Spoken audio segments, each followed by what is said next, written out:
Today I'm gonna show you connection of a CSV file in Power Query. I have a CSV file in my desktop and now I want to connect it in Power Query. So to connect Power Query, I need a Excel file. In Excel file, click on Data tab available in ribbon. Then click on Get Data option available under File tab in ribbon. Click on first option from file and then click on from text CSV.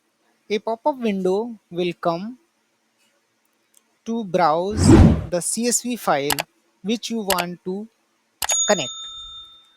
After selecting the CSV file, click on import button. After some time, again a pop-up window will come to show the preview of data. Click on transform data. That is the process to connect CSV file in Power Query.